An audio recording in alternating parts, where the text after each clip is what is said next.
Imagine thinking, you know everything. That's how it was on Thesara Prime. At the heart of their galactic capital stood the Great Library, a mountain of shimmering glass and light, the oldest structure anyone had ever seen. Its archives sprawled for hundreds of miles, holding the memories of empires that turned to dust before recorded time.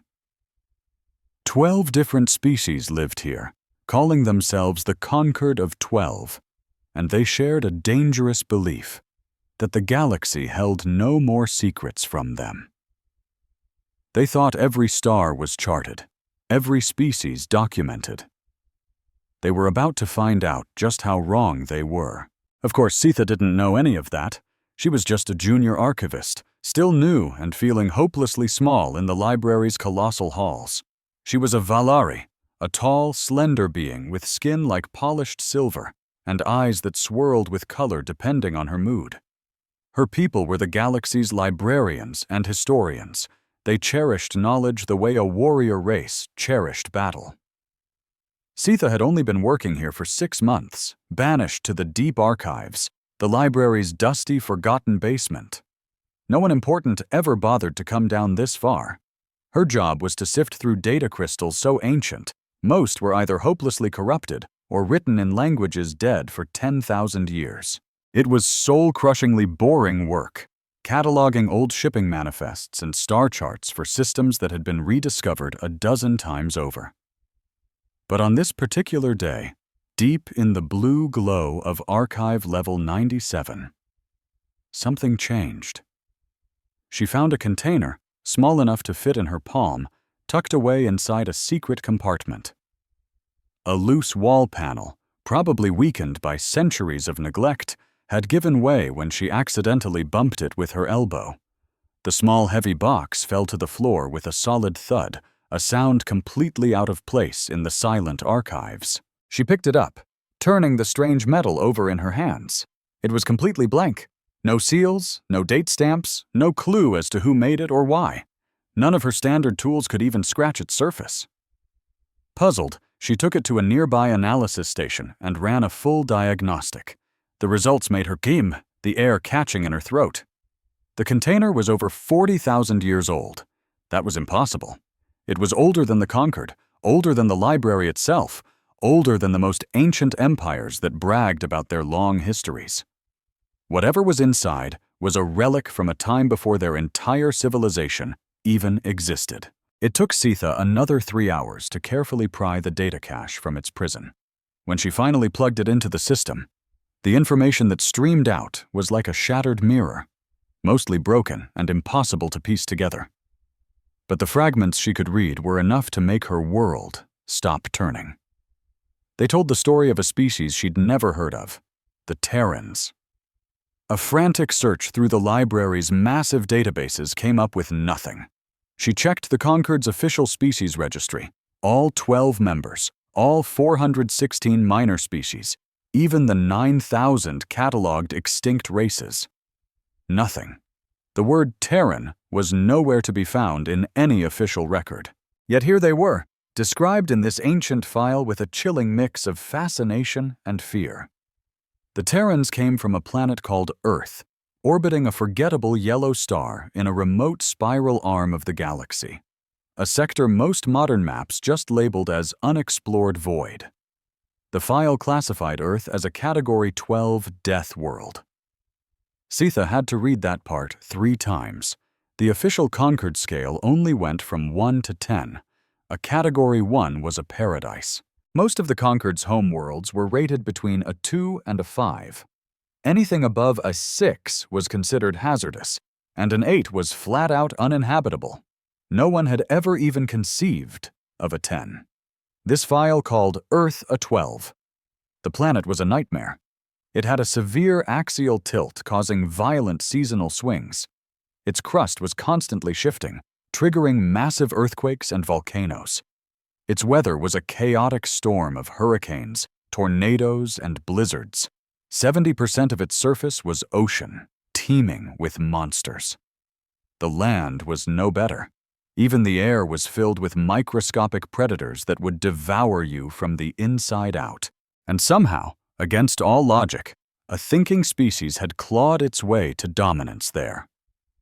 The Terrans. They were described as two-legged, warm-blooded omnivores. They weren't especially big or fast. They had no natural armor, no venom, no useful claws. By every single metric the Conquered used to judge a species' chances of survival, the Terrans should have died out before they even discovered fire. But they didn't just survive, they conquered. The files showed a species that had adapted to every hellish environment their planet could create, from frozen poles to scorched deserts. They lived on storm-lashed coasts and mountains tall enough to touch the void. They could eat almost anything without getting sick. Their bodies were miracles of resilience, healing from wounds that would be fatal to almost any other species. Their immune systems were described in the report as terrifyingly aggressive. But their true strength, the thing that made the ancient authors of the file nervous, was their minds. The Terrans were described as pathologically persistent. They simply did not give up. When faced with an impossible problem, they didn't move on. They obsessed over it, hammering away at it until they either shattered the problem or shattered themselves. They formed incredibly tight-knit social groups, capable of cooperating on a scale the file's authors found deeply unsettling. They would ignore their own survival to protect their group, charge into certain death to save a stranger, and even sacrifice themselves for an idea. The file called them persistence predators.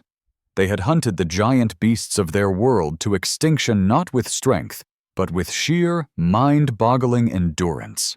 They would simply chase their prey for days until the animal literally collapsed and died from exhaustion. They could regulate their body temperature by sweating, a unique trait that allowed them to stay active in blistering heat that would incapacitate any other creature. Sitha read this all with a growing sense of awe and terror. It sounded like a myth, like a boogeyman invented to scare young archivists. But the file was cold, clinical, and precise. It read like a scientific report written by researchers who had seen something that truly frightened them. The last readable section was the most disturbing of all. It was about the Terrans' first contact with the rest of the galaxy. 50,000 years ago, 10,000 years before the Conquered was even an idea, the Terrans had achieved faster-than-light travel. They burst out of their brutal homeworld, eager to meet the galaxy, only to find it filled with older, arrogant civilizations that looked down on them. The details were lost to time, but the message was clear. The Terrans were dismissed as primitives, shunned, and cast out, and then they just vanished. The files gave no clue where they went. The final entry stated that all Terran activity in known space had suddenly stopped, and their home system's coordinates had been scrubbed from every official star chart. Someone, a very long time ago, had gone to great lengths to make the galaxy forget the Terrans ever existed. It was well past dark when Sitha finally tore herself away from the console, her eyes aching and her hands shaking slightly. She quickly gathered her notes and ran upstairs to the office of her supervisor, High Curator Dorovan. Dorovan was ancient, even for a Valari. His silver skin had dulled to a soft gray, and his eyes were a permanent, weary shade of deep blue. After 200 years in the Great Library, he had seen it all. He listened patiently as Sitha poured out her story, his expression never changing. When she finally finished, breathless and wide-eyed, he simply leaned back in his chair, steepled his long fingers, and spoke a single name. "The Terrans," he said, "Ande." His voice was bone-dry and completely calm. "So you found a file on the Terrans?" Sitha just blinked. "You've heard of them?" she asked. "Child, every species has its boogeymen," he said, sounding tired. "The Korvathi have stories about ghost ships, found drifting in space with no crew and no answers. The Dralith whisper about a shadow fleet that won the Crimson War for them and then just vanished. The Thessari talk about the Builders, some ancient race that supposedly seeded the galaxy with life. He waved his hand as if swatting a fly. The Terrans? They're just our version of that, a myth about a species from a death world, impossibly tough, that supposedly reached the stars and then disappeared. It's a scary story, Sitha, something parents tell their kids to make them eat their vegetables. But the data is real, she insisted, her voice rising slightly. It's over 40,000 years old. The lab confirmed it. This isn't some made-up story. It's a scientific record. It's an old record, Doran corrected gently. From an unknown source, mostly corrupted, describing a species nobody's ever seen. And that doesn't exist in any official galactic database. His eyes softened to a warm orange, the color he used when he was trying to be kind, not condescending. Look, you're a good archivist, Sitha. You've got great instincts. But don't chase a ghost down a rabbit hole that leads nowhere.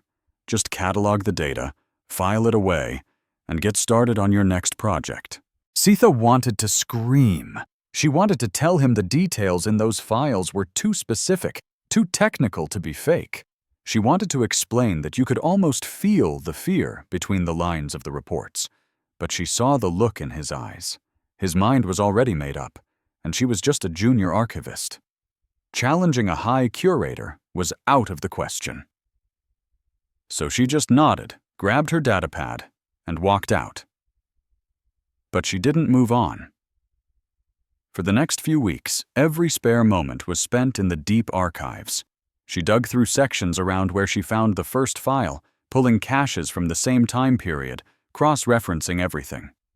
And she started finding things, tiny, scattered breadcrumbs that mentioned the Terrans, but never directly. A shipping manifest that listed goods from an unregistered death world. A diplomatic cable that warned against engaging with persistence-class species. And a single, chilling line buried in what looked like an old military after-action report.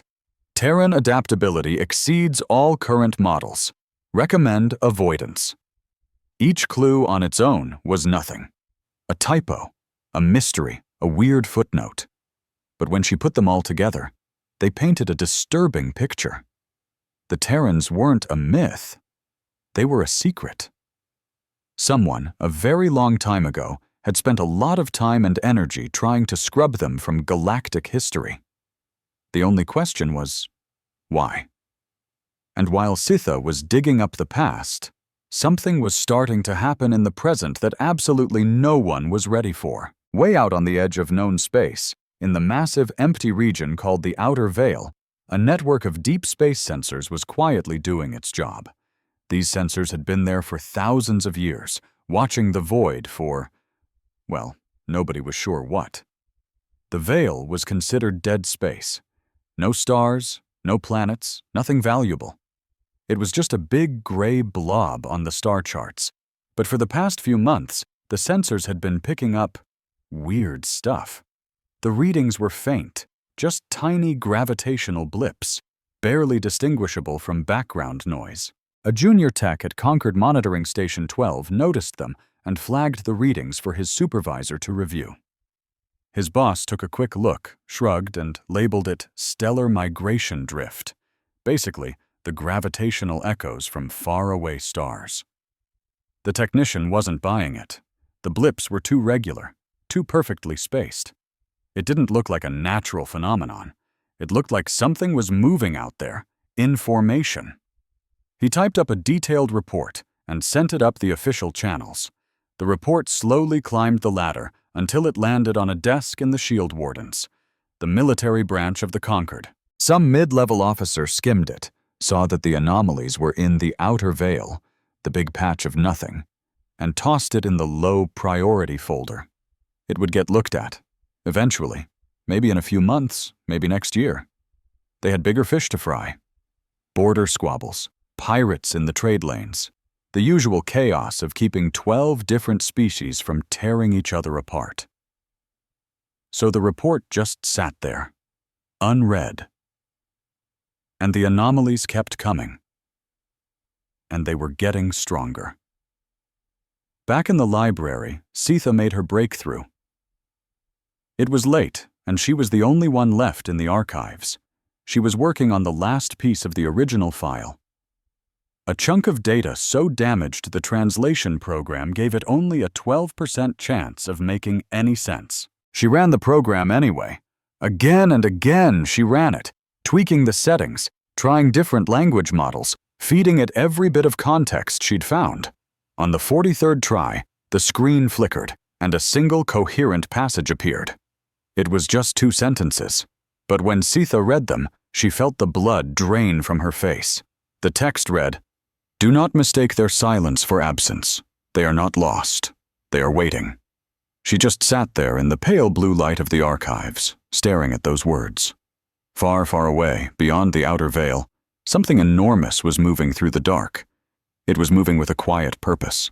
It was moving with ancient patience, and it was moving in a formation so massive and precise that it was literally bending space-time around it, sending those gravitational ripples out across millions of light years. It had been waiting for a very, very long time, and now it was coming home. The sensor arrays lit up again. The readings were much stronger now, impossible to ignore. Back at monitoring station 12, the same junior technician who'd filed the first report stared at his screen, his eyes wide with disbelief and terror. He reached for the console to file another report, then stopped. What was the point? Reports got ignored. They got buried by bureaucrats who were too busy to worry about weird readings from the middle of nowhere. So he did something else. He copied all the sensor data to a private drive, slipped it into his jacket, and walked out of the station. He had no idea who he was going to show it to, or who would even believe him. But he knew, with a certainty that felt like a block of ice in his gut, that something was coming for them and the galaxy was about to get a rude awakening.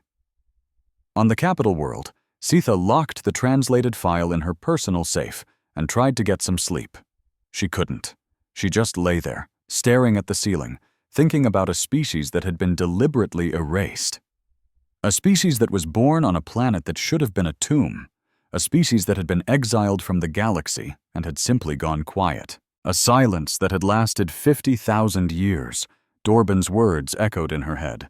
Every species has its boogeymen. Maybe he was right. Maybe the Terrans were just a spooky story. But spooky stories don't leave behind 40,000-year-old data files. They don't create gravitational waves on the edge of the galaxy. And they don't write warnings to the future. Something was out there. And it wasn't waiting anymore.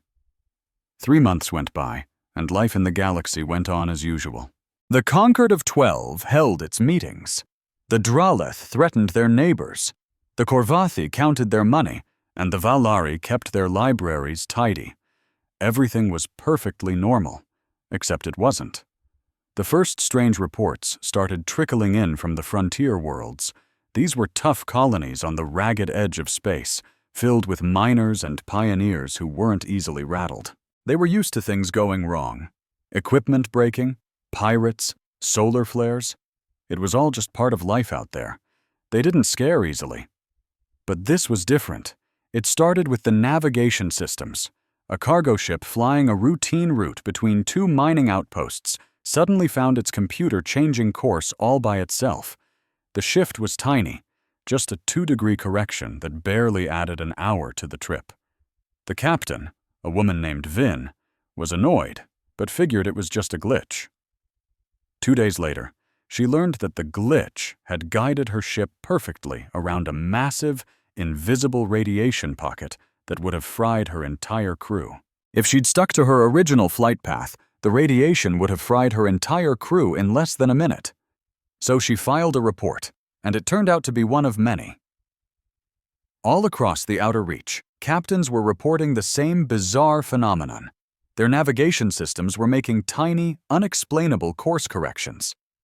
At first, they seemed random, but when you looked closer, you saw what they were dodging. Uncharted asteroid fields, deadly radiation zones, unstable gravity wells, and debris from ancient cosmic collisions that weren't on any map. Each tiny shift saved lives, and every single one came out of thin air. The ship's computers showed zero evidence of hacking, no remote access, no outside signal whatsoever. It was as if the navigation systems had just woken up one day and become geniuses. And then, the rescues began. A Korvathi mining ship completely lost power right next to a collapsing star. Their engines died, their emergency backups failed. Everything went dark. With a crew of 47, all they could do was send out a distress call and brace for the end. The closest Concord rescue ship was 8 hours out, which was basically a death sentence. The star would have pulled them in within 2. But just 40 minutes after they sent the SOS, the whole mining vessel jolted. Something had grabbed them with a tractor beam of unbelievable power and was yanking them away from the star. The crew scrambled to the viewports, but they saw nothing. Their sensors showed empty space, but the pull was real, and it was getting stronger. 20 minutes later, they were completely out of the danger zone. When the Concord rescue ship finally showed up, they found the miners just drifting safely, their crew alive but completely baffled, with no explanation for their miracle. There wasn't a trace of another ship anywhere. And these strange incidents just kept happening. An ARI research station, directly in the path of a surprise meteor shower, watched as the meteors were deflected by some kind of invisible shield. A Thesari passenger liner with failing life support suddenly found the system had been repaired from the outside, mid-flight. A tiny colony on a frontier moon got a warning about a massive earthquake from a transmission on a frequency nobody used. The message itself was in a language no one had ever heard, and it simply said, in a very rough translation of Galactic Common, "Get to high ground. You have 4 hours." So they moved, and 4 hours later, a landslide completely buried the valley where their colony used to be. Nobody had a clue what was going on. Out on the frontier, whispers started to spread. Some believed it was the Builders, a mythical ancient race from old legends. Others thought it was some kind of forgotten, automated defense system left behind by a long-dead civilization. And most people just kept quiet, because they had no theory at all and were too scared to admit it. And then there was the pirate problem, or the lack of one. The Outer Reach had always been a playground for pirates. The Concord's military, the Shield Wardens, were spread way too thin to patrol the whole massive region, and the pirates knew it. They hit cargo ships, bullied colonies, and generally made life a living nightmare for anyone just trying to get by. But over the last 2 months, pirate attacks in the Outer Reach had dropped to nearly 0. It all made sense when a Concord patrol ship stumbled upon the wreckage of a notorious pirate fleet in a completely empty sector of space. There were 6 ships, all of them fast, heavily armed raiders that had been terrorizing that region for years, now just drifting silently in a cluster. Their engines were cold. Their weapon systems had been fused shut. The barrels melted down like they'd been hit with a heat that shouldn't even be possible in the vacuum of space. Their communication arrays were fried, but their life support was running perfectly. And the crews? They were all alive. Every last one of them was unconscious, tucked peacefully in their bunks, as if they had all decided to take a nap at the exact same time. Medical scans showed no injuries, no drugs, nothing to explain why they were all out cold. They eventually woke up hours later with killer headaches and 0 memory of what had happened. The pirate captain, a scarred Draelith named Talk, was questioned by the Shield Wardens, but he couldn't remember a thing. He said his fleet was getting ready to ambush a supply convoy. They dropped out of hyperspace at the ambush point. And then, nothing. He remembered a flash of light, a sound he couldn't even describe. And then he was waking up in a military brig with his ships gutted and his guns melted into useless slag. The Shield Wardens were stumped and had no leads, so they just logged it as an unknown hostile engagement and tried to forget about it. It wasn't until a freighter captain named Roe came along that the pieces of the puzzle started to fit together.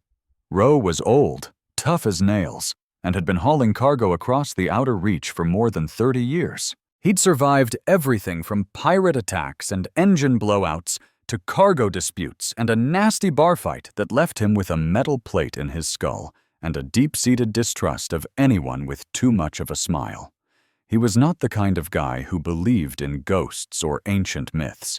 His ship, the Broken Promise, was a beat-up old hauler that should have been sent to the scrapyard a decade ago. But Ro kept her flying with pure stubbornness and a deep knowledge of her every flaw.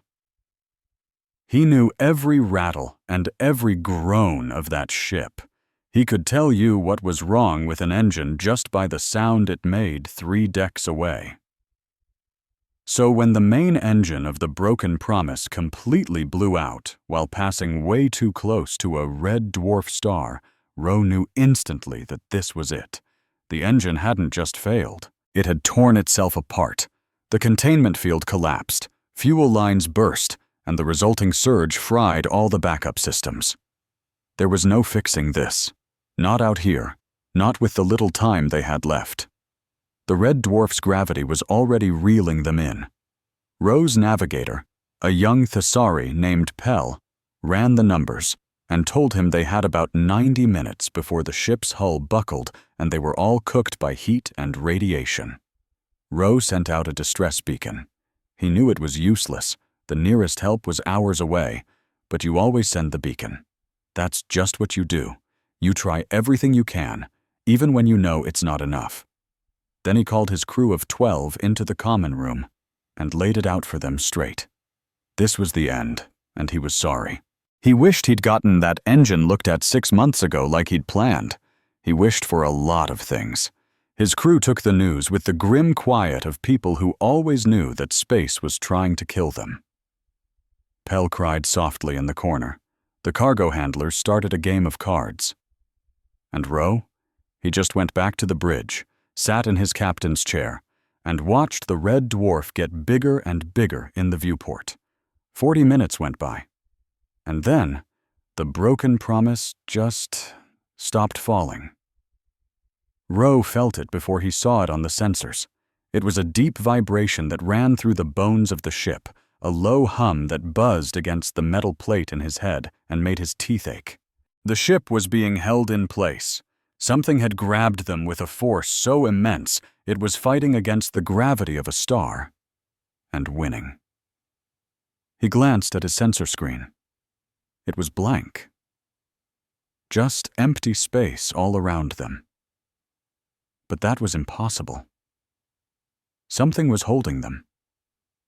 Something was pulling them backward, away from the red dwarf, slow and steady, with a power that made his instruments go haywire with readings they were never built to handle. He opened a comms channel, blasting on all frequencies. "This is Captain Ro of the freighter Broken Promise. Whoever you are, whatever you are, I see what you're doing, and I thank you. Please, identify yourself." There was only silence. The hum continued. The ship kept moving backward, moving. Ro tried over and over. For 20 solid minutes, he broadcast his message on every channel he had, in every language he knew, just begging for a reply. He was about to give up when his console suddenly lit up. It was a signal, coming in on a frequency so far off the charts his equipment could barely even detect it.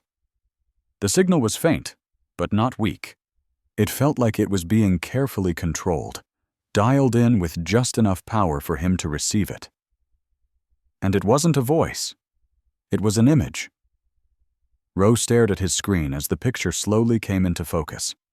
It was blurry and distorted, but he could make out the shape. It was a figure, standing on 2 legs, roughly human-shaped, but unlike any species Ro had ever seen. The figure was holding up one arm, its palm facing forward with the fingers spread wide. An open hand. Ro didn't know what the gesture was supposed to mean, but somewhere deep inside, in a part of his brain older than language itself, he understood. It meant no harm. The image stayed on screen for 10 seconds, and then it was gone. The channel went dead. 20 minutes later, the broken promise was gently released into open space, far away from the red dwarf's deadly pull. The deep hum faded away, the vibration stopped, and whatever had saved them vanished without a trace. Ro just sat there in his captain's chair for a long, long time. His crew gathered around, firing off questions he couldn't possibly answer. Pell asked if he was going to report it. Ro said yes, but he figured no one would ever believe their story. He couldn't have been more wrong. Only one person took him seriously. Her name was Sitha, and she'd been watching reports from the frontier through back channels, a quiet network of archivists and data clerks she'd built across the outer reach. She had asked them to flag anything strange, anything that didn't add up. For weeks, the reports trickled in. Bizarre navigation corrections, ships mysteriously saved from pirates, entire raiding parties found disabled without a fight. She gathered every piece, cross-referencing it all with data from an ancient cache, and now, with Rule's story of a two-legged figure with an open hand. It was a picture she could no longer ignore. She had to go back to Doran. This time, the High Curator listened with a new expression. His patience was gone, but in its place was a deep-seated worry. It wasn't because he believed her. She could see in his eyes he still thought she was chasing ghosts, but the sheer number of reports was starting to bother him. One weird incident is an anomaly. 2 is a coincidence. But 47? That's a pattern. Even if I accept that something unusual is happening out there, Doran said slowly, that doesn't prove it's connected to your ancient data. There could be 100 other explanations. An unknown species with cloaking tech, an old automated defense system, a natural phenomenon we've just never seen before. All of those explanations mean something is out there, Sitha countered.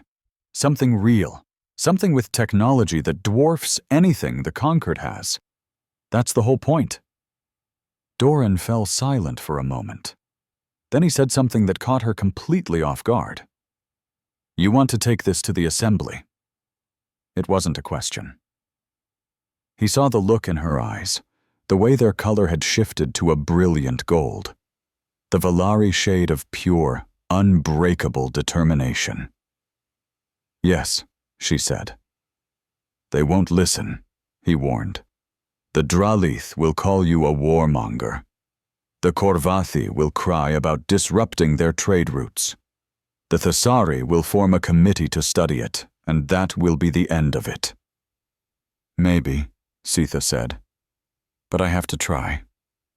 Doran just looked at her for a long, long time. Then, with a slow nod, he sighed. All right, then at least let me help you prepare.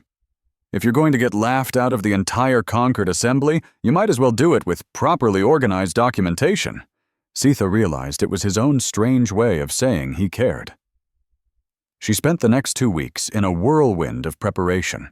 She wove together the data from the ancient cache, the reports from the frontier, Rule's account, and her own analysis into a single, compelling story, rehearsing it until she could recite it in her sleep. She got in touch with Rule, who agreed to give a recorded testimony. She even tracked down that junior technician from Monitoring Station 12. His name was Kale, a nervous young Thessari who'd been screaming for months for someone to look at his sensor data. He sent her everything. The gravitational readings along the outer veil were no longer faint whispers. They were loud, consistent, and without a doubt, artificial. Something was moving on the other side of that great void. Something massive. And it was getting closer. Sitha made her case to the Conquered Assembly on a cool morning inside the great dome chamber on Thessara Prime. The room was immense, built to hold representatives from all 12 member species. The seats climbed in massive rings around a central stage, and every single one was filled.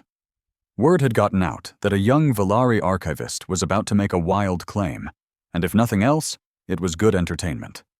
She spoke with a calm, clear voice. She laid out the evidence from the data cache. She showed them the flood of frontier reports. She played Rule's gripping testimony. She put Kale's sensor readings from the outer veil up on the main screen for everyone to see. She connected the dots, proposing her theory that an unknown species, maybe the Terrans from the old files, was moving through the galaxy's frontier, protecting conquered citizens, and was now approaching from beyond the veil. When she finished, the chamber was dead silent, and then the Drayleith delegation erupted in laughter. It wasn't a chuckle. The Drayleith were huge, reptilian beings with thick scales and booming voices. When they laughed, it sounded like an avalanche. Their leader, a decorated general named Vilith, got to his feet and addressed the assembly with pure contempt. "A child plays with old stories and thinks she's found a ghost," Vilith boomed. "The Terrans are a myth to scare hatchlings. These reports prove nothing except that the Outer Reach is a strange place, filled with people who see shadows in the dark. I move that we dismiss this nonsense." The vote was a formality. The motion passed in a landslide. The Drayleith and their allies had a firm majority, and nobody was about to waste political favors on the fantasies of a junior archivist with no power and no friends. Sitha walked out of that chamber with her head held high, her eyes burning with the deep violet of Valari humiliation. She had braced herself for this. Doran had told her it was coming. Still, there's a world of difference between anticipating a blow and actually feeling it land. She went back to the library, back to her archives, back to work. But she didn't give up. Meanwhile, far away in a secure military compound on the Drayleith homeworld, someone else wasn't laughing at all.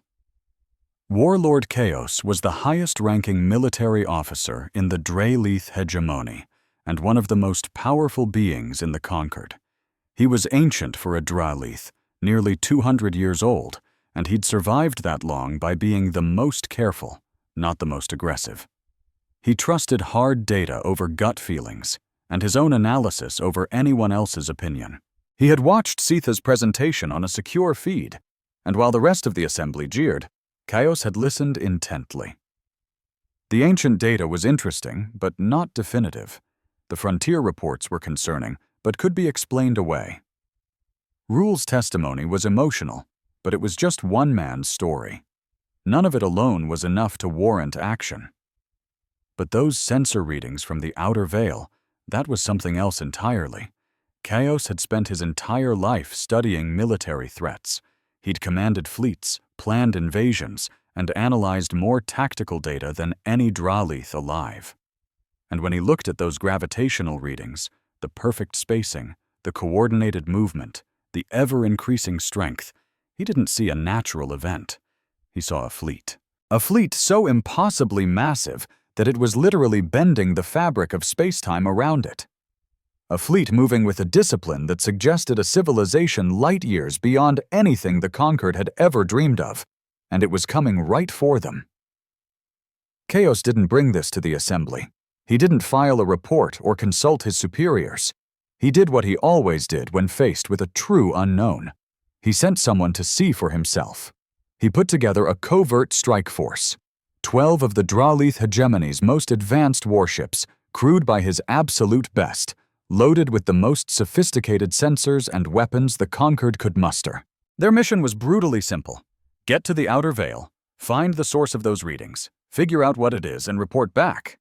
And if that threat was real, they had full authority to eliminate it.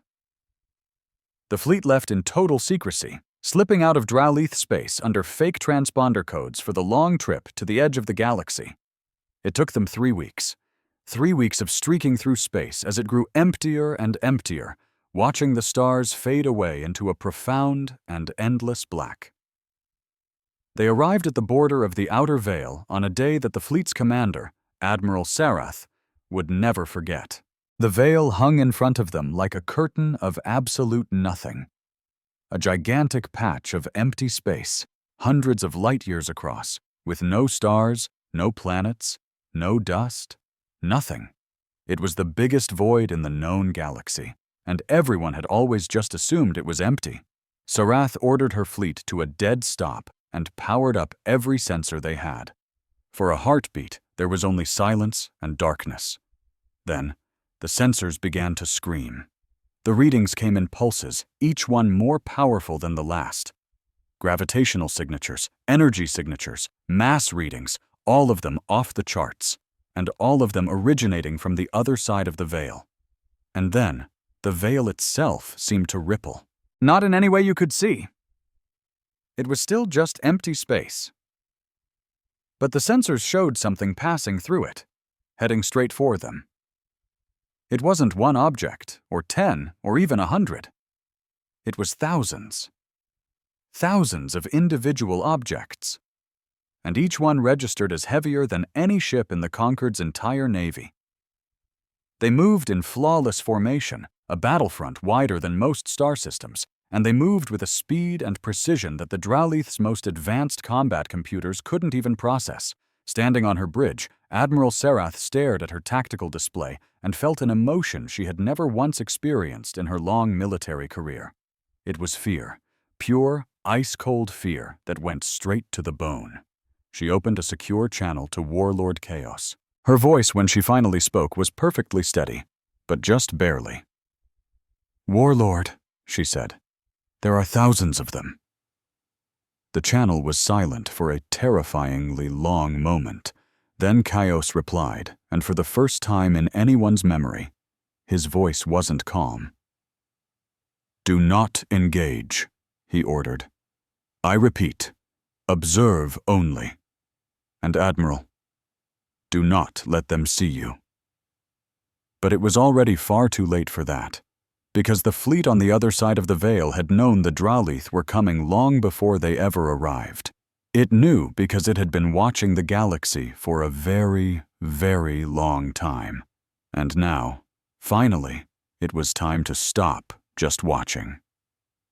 Admiral Sarath was a soldier's soldier. She'd commanded warships since she was old enough to wear a uniform, fighting in 3 border conflicts, 2 anti-piracy campaigns, and the short, bloody Korvathi trade war a century back. This was a woman who'd been shot, burned, and even blown clear across a bridge by an exploding console. She once floated in the dead of space for 11 minutes before rescue. Panic just wasn't in her DNA. But standing on the bridge of her flagship, the heavy cruiser Iron Scale, watching her tactical display light up with things that shouldn't exist, she felt a cold dread wrap around her lungs.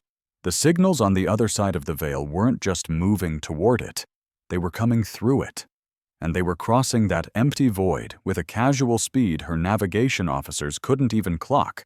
Their instruments weren't built to measure anything moving that fast. As the first of them got close enough for a detailed scan, the data that came back was pure gibberish. The first object was a ship. Its energy signature and controlled flight path made that much clear. But it was colossal, over 20 kilometers long, with a mass that just made the Iron Scale's computers spit out error codes. This thing was bigger than any space station her people had ever built.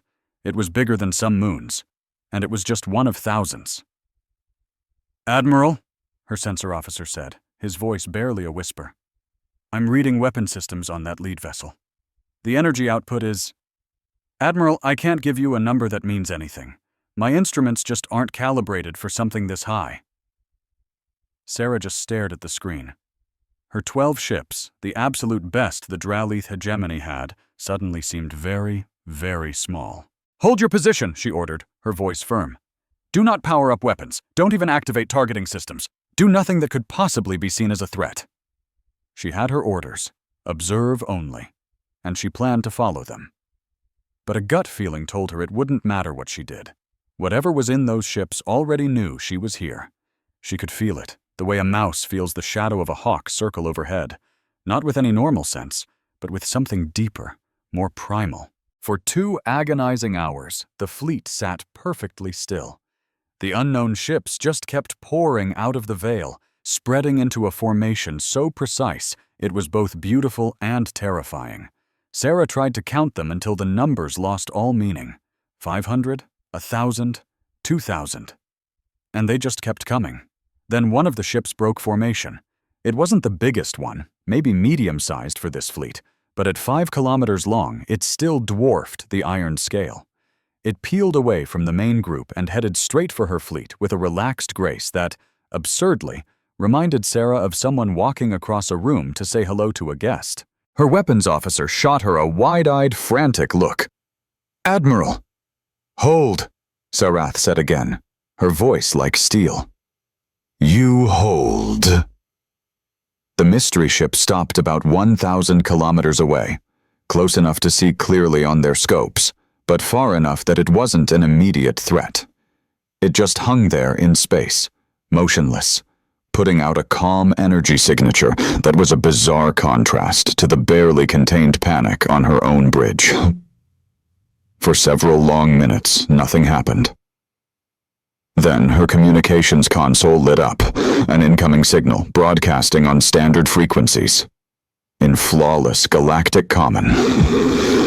The voice was calm and steady, with a strange warmth and depth to it, like someone who had waited a very long time for this exact moment and wanted to get it just right.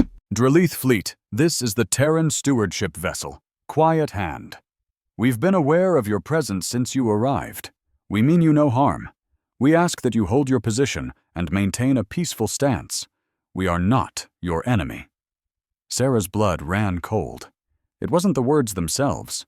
They were reasonable, almost friendly. It was one specific word, Terran. She knew the legends. Every species in the Concord had them. Ghost stories about a death world species that once roamed the stars before vanishing into myth. She'd always brushed them off like any rational military officer would. But fairy tales don't send fleets of thousands through the outer veil. Fairy tales don't build ships that make moons look small. And fairy tales don't speak perfect galactic common over standard frequencies. She opened a return channel. Terran vessel, this is Admiral Sarath of the Draleith Hegemony, commanding the Concord Reconnaissance Fleet. We acknowledge your transmission. We will hold our position. She paused for a beat, then added, What is it you want? There was a short silence. When the voice came back, it had a new quality she couldn't quite place. Maybe it was sadness. Or maybe relief. We want to talk, the voice said. We've been silent for a very long time. And there are things the galaxy needs to know. But not like this. Not from a distance. We request a face-to-face meeting, Admiral. We would like to come aboard your vessel. Just two of us, unarmed. You can take any security precautions you deem necessary. Sarah glanced at her bridge crew. Their faces were a mix of pure shock and terror. The idea of inviting two beings from an unknown and overwhelmingly superior force onto their flagship was, by any military textbook, completely insane. She keyed the channel again. Agreed. Docking Bay 3, 1 hour. She cut the transmission and turned to her first officer. If this goes south, she said quietly, it was an honor serving with you. Her first officer, a young Draleith named Tok, who had never seen real combat, managed a shaky smile. If this goes south, Admiral, I doubt we'll even have time to notice. 1 hour later, a small shuttle detached from the Quiet Hand and glided across the gap between the two fleets. It was sleek, simple, and had no visible weapons. It entered the Iron Scales docking bay with a level of precision the Draleith deck crew found almost offensive. The craft settled on the floor without a single vibration, as gentle as a leaf landing on a calm pond. The bay was surrounded by heavily armed Draleith soldiers. Sarah had positioned every combat-ready Marine between that docking bay and the rest of her ship. She knew it was a pointless gesture, but protocol was protocol. The shuttle's door hissed open. Two figures stepped out. They were smaller than Sarah expected. The Draleith were a big species by galactic standards, tall, broad, and covered in armored scales. These beings were not that. They stood maybe a head shorter than the average Draleith, with smooth, unarmored skin that ranged from a deep brown to a pale tan. They had flat faces, forward-facing eyes, and mouths that seemed to curve up at the corners, giving them what looked to a Draleith like a permanently amused expression. They wore simple, dark, close-fitting clothes with no rank, no weapons, and no armor. By every metric the Draleith used to judge a species' threat level, they looked completely harmless. But Sarah knew the stories well enough to understand that with these beings, looks were deceiving. She watched them closely as they walked onto the deck, looking around with open curiosity. The taller one, a woman with dark skin and short-cropped gray hair, actually smiled when she saw the ring of armed soldiers. "Admiral Sarath," she said in that same perfect galactic common. Her voice was the one from the comms channel. "Thank you for agreeing to see us. My name is Commander Yara Osi. This is my colleague, Dr. Thomas Reyes. We represent the Terran stewardship." Sarah stepped forward, towering over both of them. Up close, she saw details she'd missed on the monitor, the way their eyes were constantly moving, taking in everything, analyzing. She saw the way they stood, perfectly balanced and ready despite their relaxed appearance. And she noticed how the one named Reyes kept his hands in sight at all times, a gesture of peace that was also, she recognized, a perfect combat stance. These were not a soft people. They were a people who had learned, over thousands of years on a planet that tried to kill them daily, how to look soft. It was the most dangerous kind of camouflage. "Commander Osi," Sarath said flatly. "You said you wanted to talk. So talk." Osi nodded, not the least bit offended by her blunt tone. In fact, she seemed to appreciate it. "How much do you know about us?" she asked. "Myths," Sarath replied. "Ghost stories. A death world species that disappeared from the galaxy 50,000 years ago. Until about 10 minutes ago, I didn't even believe you were real." "Fair enough," Osi said. "Then I'll give you the short version." She glanced around the docking bay, at the nervous soldiers, at the ships floating outside, at the distant stars. "Your ancestors kicked us out," she said. "Not just the Drayleith, all of them. The big powers that ran the galaxy 50,000 years ago decided that a bunch of primates from a rock in the outer spiral arm weren't worth the trouble. They cut us out of trade deals, refused us territory, and when we tried to build our own colonies, they burned them." She said it all without a trace of anger, like she was just describing some bad weather that happened a long, long time ago. "We had two choices," she went on. "Fight a battle we might not win, or leave. We chose to leave. We crossed the Great Veil into the uncharted half of the galaxy, and we started something completely new." A man named Reyes spoke up for the first time. His voice was softer than Osei's, with a gentle accent Sarah couldn't quite place. "What we built wasn't an empire. We'd seen enough of those. The very people who drove us out were empires. All they knew was how to dominate, to compete, to hoard everything for themselves. We wanted to try a different way." Osei picked up the story. "We called it the stewardship. The concept was simple. We would grow, learn, and build. But we would never, ever conquer. And once we were strong enough," Reyes added, "we thought maybe we'd come back. Not for revenge, and not to reclaim what was taken from us.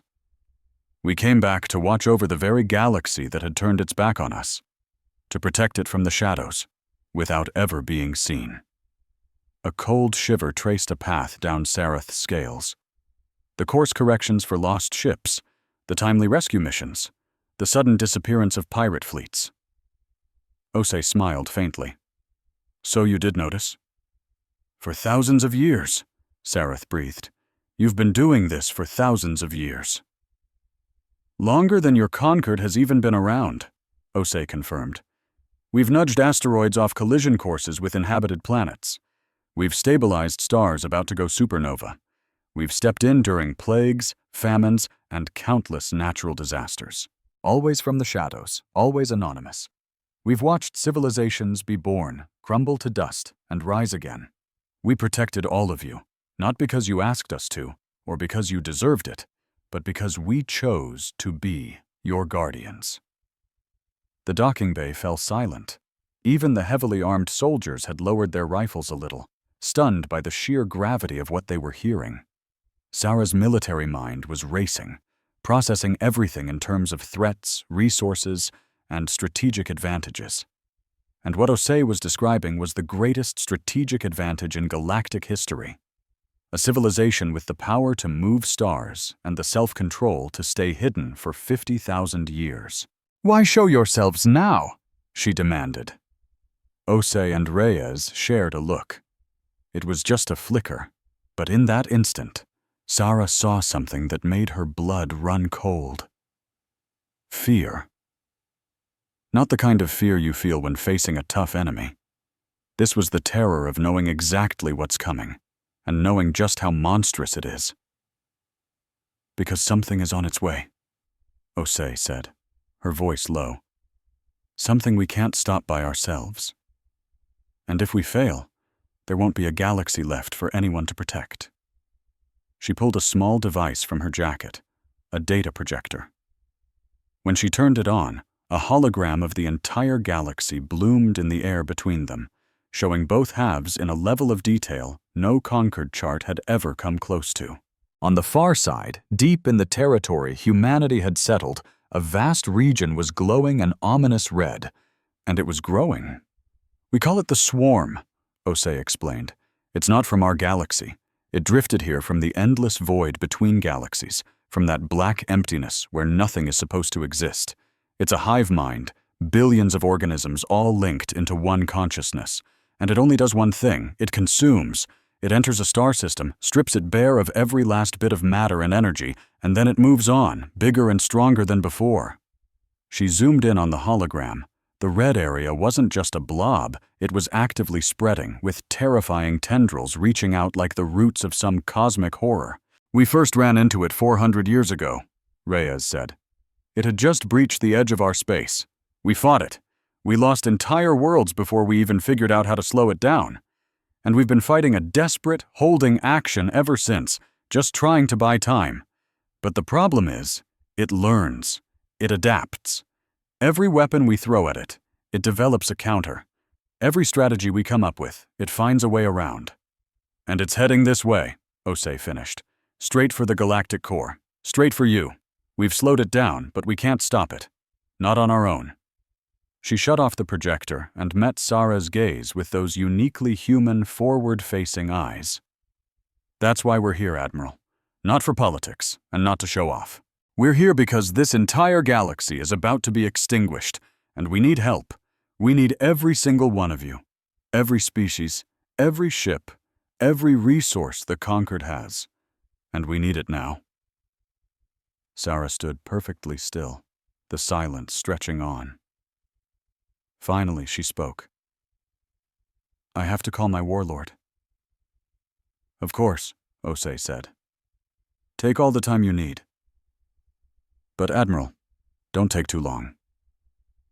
Back on her bridge, Sareth opened a top-secret channel to Warlord Chaos.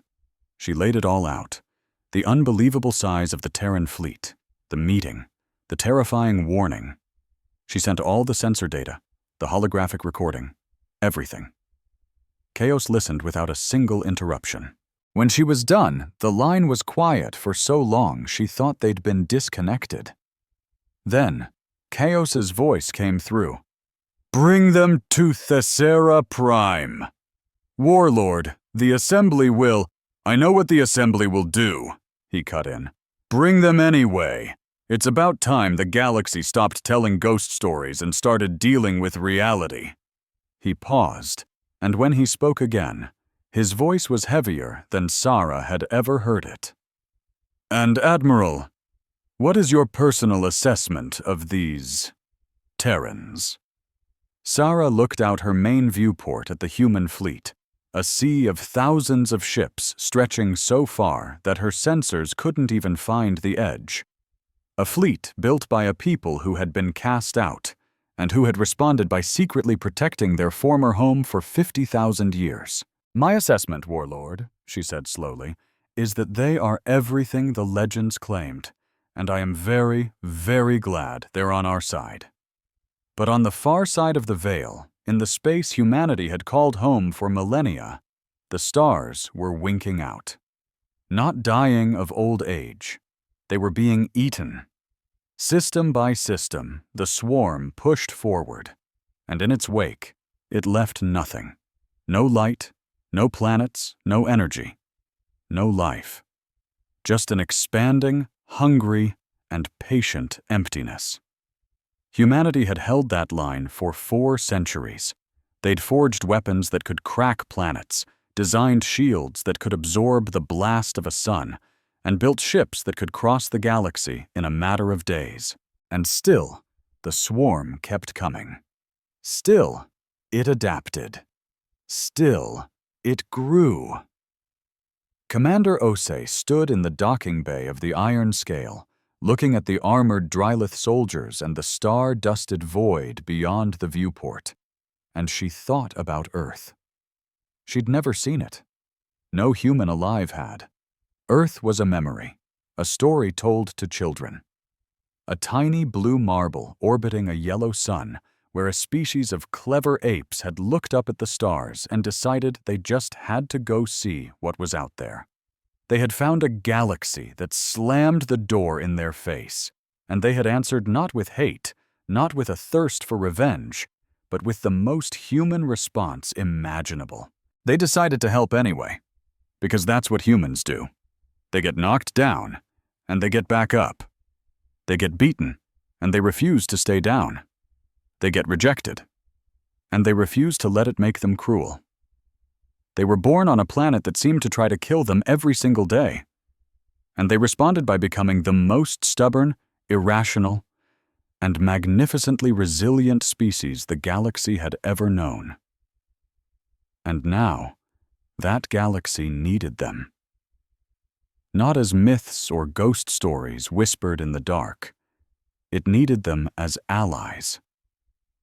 Osei looked at the tall, powerful, armored aliens around her, beings whose ancestors had cast humanity out, and she felt no anger at all, just a tired, fragile hope. She hoped it would be enough. Across the galaxy, on the capital world of Thesera Prime, Sitha sat in her apartment, staring at the new data coming from the outer veil. The readings weren't just strange anomalies anymore. They were clear, undeniable signals of a fleet on the move. A fleet so massive, it broke every known model. Her hands were trembling, but not from fear.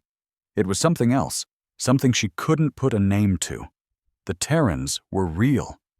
They were coming, and the entire galaxy was about to change forever.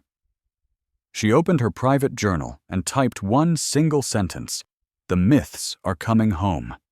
Then she closed the log, walked to her window, and looked up at the night sky. Somewhere out there, beyond the veil, beyond the darkness, beyond 50,000 years of silence, a people who had been told they didn't belong were finally returning. She had no idea what would happen next, or if the galaxy was ready for them. She didn't know if anyone was ready. But for the first time since she'd stumbled upon that ancient data file in the deep archives, she wasn't afraid. She was ready. The Terran fleet arrived at Thesera Prime on a day that would be burned into galactic history. They didn't sneak in. They didn't use back channels or try to slip past border patrols. They arrived openly, broadcasting their arrival on every known frequency, announcing themselves to every sensor array and listening post in the Concord's network. They came because they wanted to be seen. After 50,000 years of silence, the Terrans were done hiding. Sci-Fi was on the observation deck of the Great Library when the first of their ships materialized in the skies over the capital. She'd gotten the message 3 days earlier, a private communication from Admiral Sara, passed through channels Sci-Fi didn't even want to know about. It said the Terrans were real. They were on their way, and she needed to prepare the assembly. She had tried. She showed the message to Doravan, who went white as a sheet. He sat in stunned silence for a full hour before finally grabbing his communicator and calling every political contact he had. Most of them dismissed him, some politely, others not so much. The Dryleth delegation had threatened him. The Kavati had laughed at him. The Thesari had offered empty words of concern, and then did nothing. Only a few representatives from minor systems bothered to listen, along with a handful of reporters who could smell a good story and didn't care if it was true. So when the fleet finally appeared, almost no one in the galaxy was ready. The ships arrived in waves. The first were the Scouts, sleek, fast vessels that were tiny by Terran standards, but still dwarfed most Concord warships. They spread out around the Sarah Prime station, forming a defensive perimeter, not an aggressive move, but a clear statement of their presence. Their transponders broadcast a simple, repeated message: Terran stewardship, diplomatic mission. Then, the main fleet emerged. Cruisers, carriers, and support ships, hundreds of them, moved in the kind of flawless formation that had become a Terran legend. They were beautiful, but not in the way Sci had imagined. Concord warships were all sharp angles and aggression, built to look terrifying.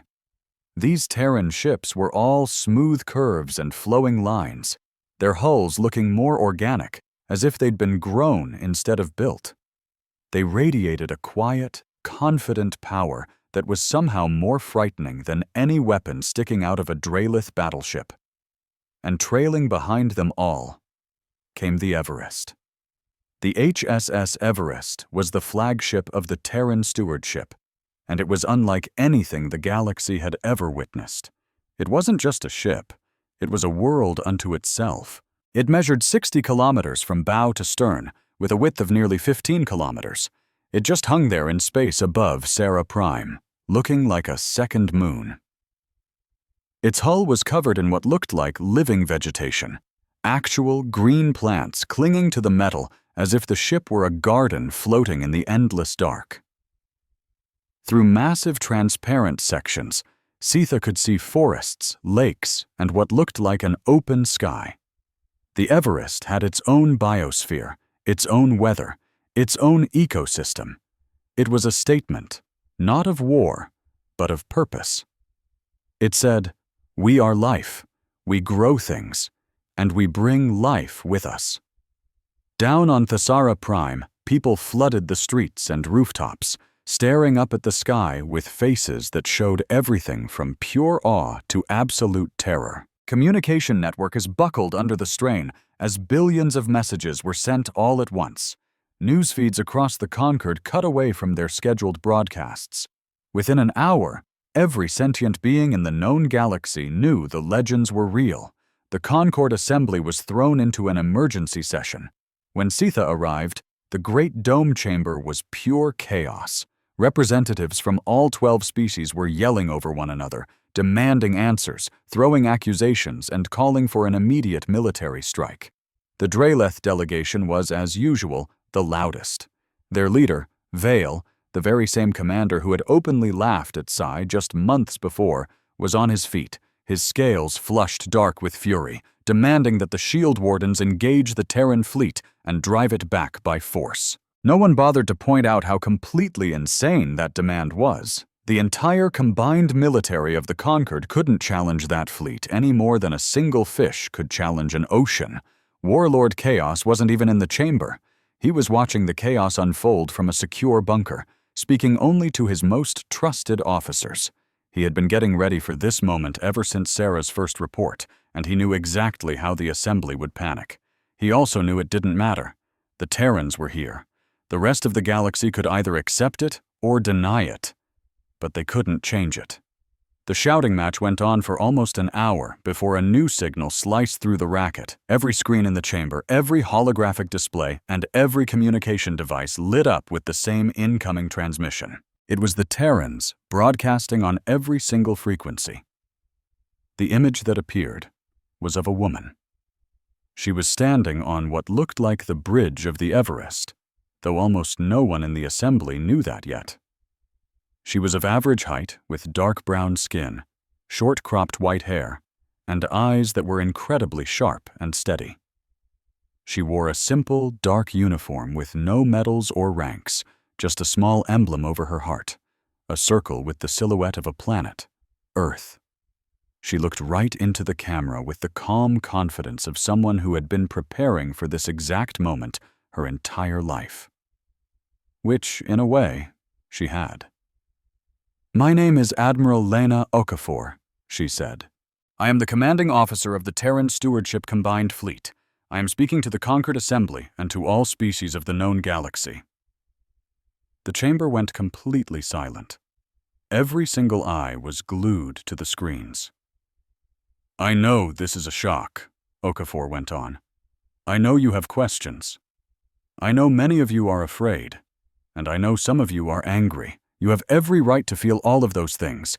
We have been silent for a very, very long time, and we owe you an explanation." She paused for a moment, then her voice became firm and direct. 50,000 years ago, my ancestors came to this galaxy as explorers. They encountered civilizations far older and more powerful than their own. And those civilizations decided that humanity was not welcome here. We were denied trade, denied territory, denied a seat at the table. When we tried to build a home for ourselves, we were attacked and destroyed. So we left. We crossed the outer veil and built a new civilization in the far half of the galaxy.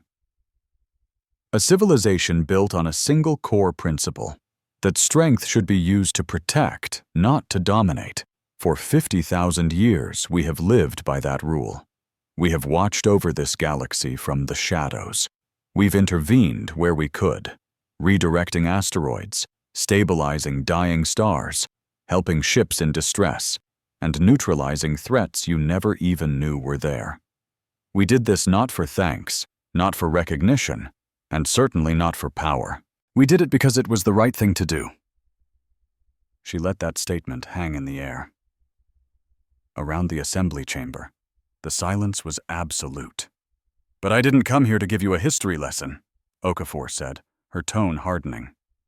"I came here because this galaxy is in grave danger, and history isn't going to save us." The image behind her changed, replaced by a holographic map of the galaxy. It showed both halves, the known and the unknown, in a level of detail no Concord chart had ever come close to. On the far side, beyond Terran space, a patch of deep red was spreading inward like a bloodstain. 400 years ago, we encountered an entity from outside our galaxy. We call it the Devourer Swarm.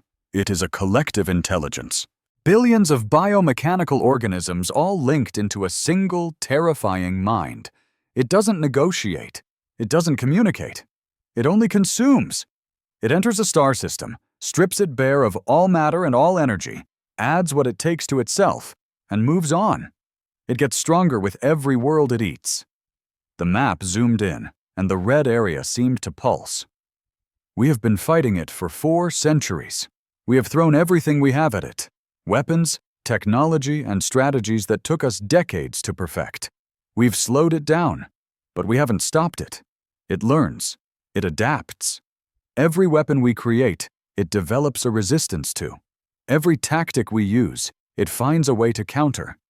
It is the most dangerous enemy we have ever faced, and it is coming this way. She pointed at the map. The red tendrils were stretching toward the outer veil, toward the known galaxy, toward every planet and every species the Conquered called home. At its current speed, it will reach the outer veil in less than 2 years. It will reach the Conquered's outermost territories within 3. And if we don't stop it, it will consume everything. Every planet, every species, every star, everything. The chamber exploded into noise. Voices screamed over each other with denials, demands for proof, and accusations of a massive trick. Vale was on his feet again, his voice roaring. "This is a lie, a fabrication cooked up to force us to bow to Terran rule. They show up out of nowhere with an impossible fleet and an impossible story, and they expect us to just believe them? I say this is a conquest dressed up as a warning." Several other delegations shouted in agreement, and the chamber dissolved into a madhouse. Okafor simply watched the chaos with an expression of weary patience. She had seen this coming. She had planned for it. She waited for the shouting to hit its peak, and then she spoke again. And somehow her voice, calm, clear, and sharp, cut through the noise like a razor. "I understand your skepticism. If I were in your position, I would be skeptical too. So let me give you proof." She gave a slight nod to someone off camera. A second later, the holographic display shifted. Raw data began to flood every screen in the chamber. Sensor readings, combat footage, scientific analysis, damage reports, hundreds of files, thousands of data points, all perfectly documented and carrying Terran authentication codes that the Concord's own systems could independently verify. The combat footage was the most horrifying. It showed Terran ships fighting the swarm in a part of space no one in the chamber recognized. The swarm organisms were the stuff of nightmares, huge, shapeless clouds of dark, biomechanical matter that moved with a sickening, predatory intelligence.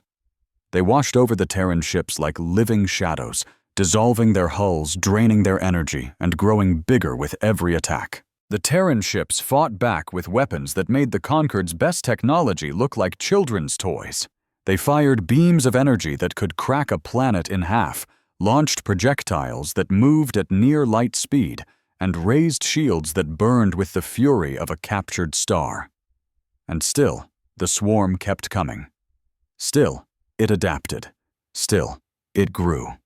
In one clip, a Terran cruiser, a ship larger than anything the Concorde had ever constructed, was completely overwhelmed. The swarm organisms covered it from end to end, dissolving it from the outside in. The ship's final broadcast was just a single word, sent out on all frequencies. Remember. The chamber was silent now. Even Vale had finally sat down.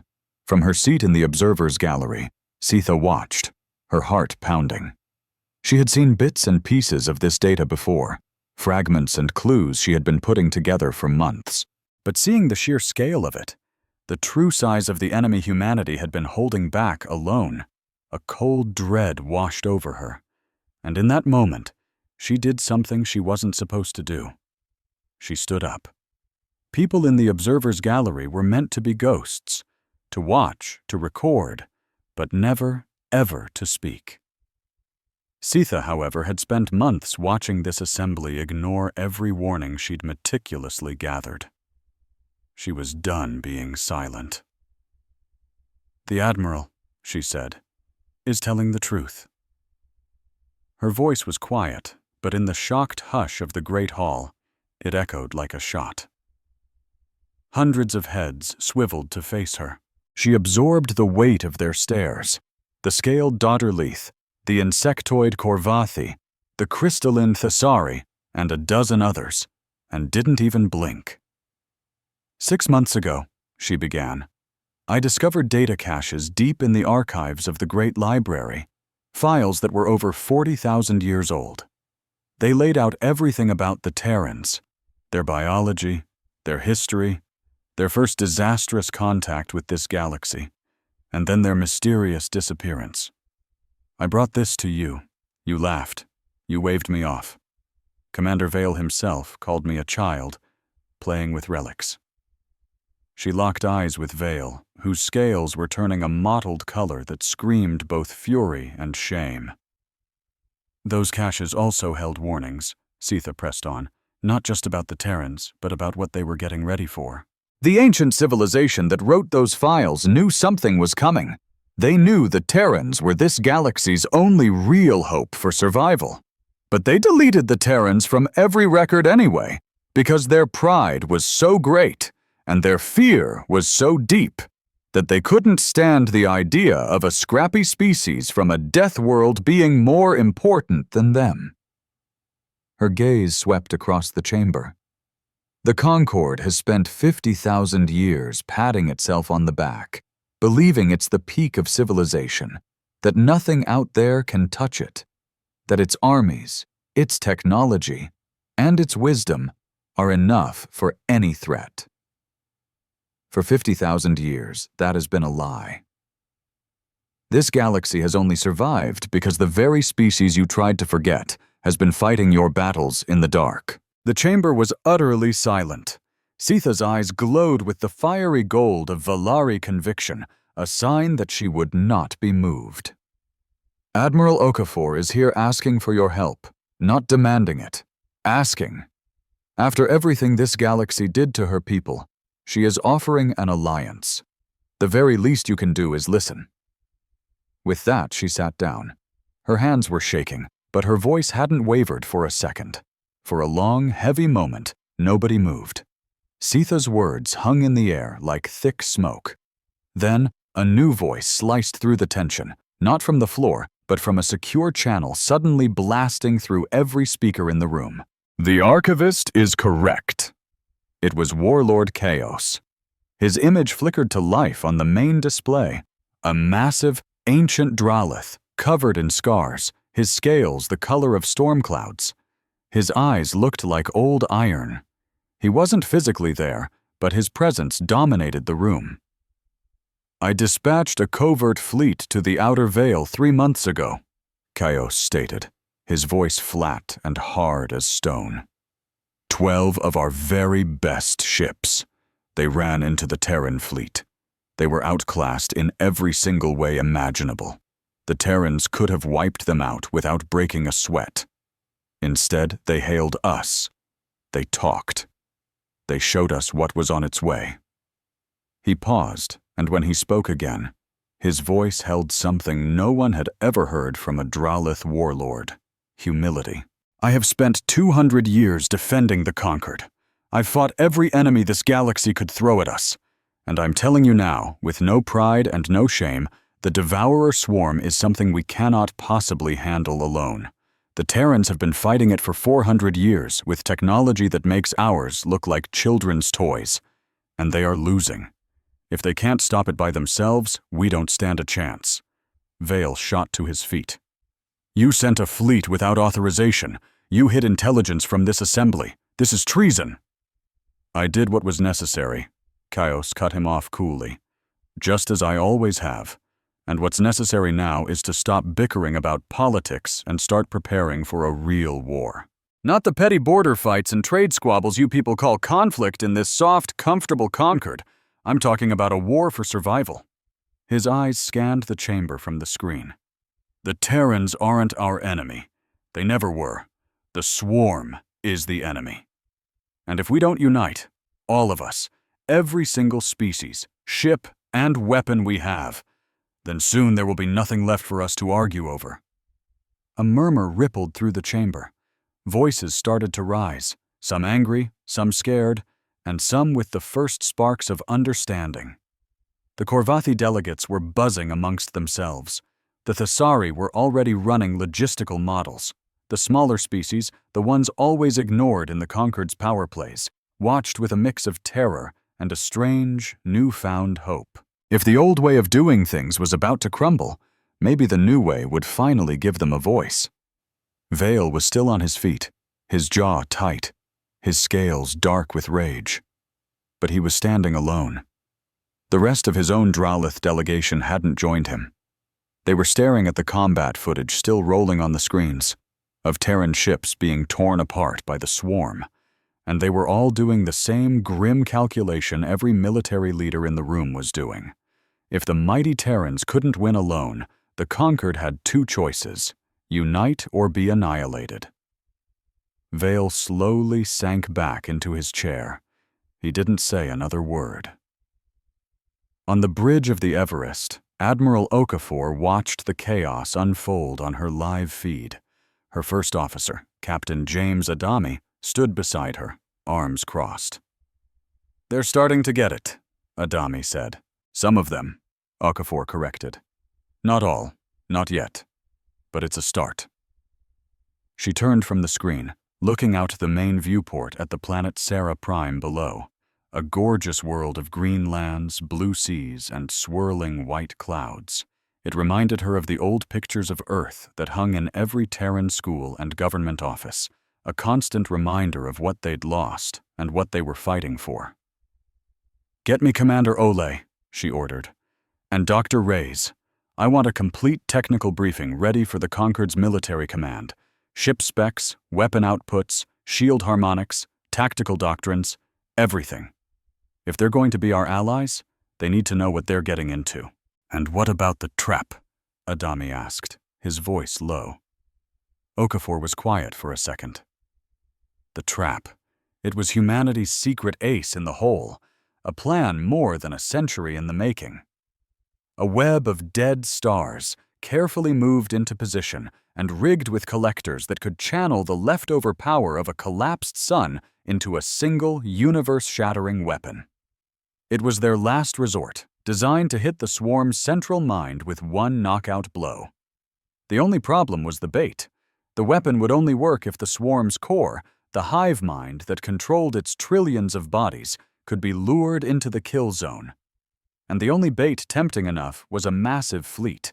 A fleet that would have to look like a threat the swarm couldn't ignore. It would be a fleet that had to stand its ground against the full, terrifying power of the devourer swarm while the trap charged up. A fleet that would suffer unimaginable losses. A fleet that might not make it out alive. "The trap is sound," Okafor finally said.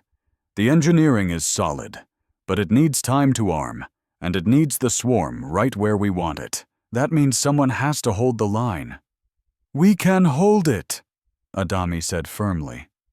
"We can hold it longer with help," Okafor countered. She glanced at the assembly feed. The arguments had died down. A vote was being called. It wasn't for a full alliance, not yet, but it was a resolution to open formal talks and begin joint military planning. It was a beginning. And right then, every single alarm on the Everest Bridge started screaming. The deck instantly became a scene of controlled chaos. Officers yelled out readings, displays flashed crimson, and the ship's AI, a calm, neutral voice the crew had nicknamed Compass, began its report. "Alert! Multiple deep space sensor arrays along the galactic rim are offline.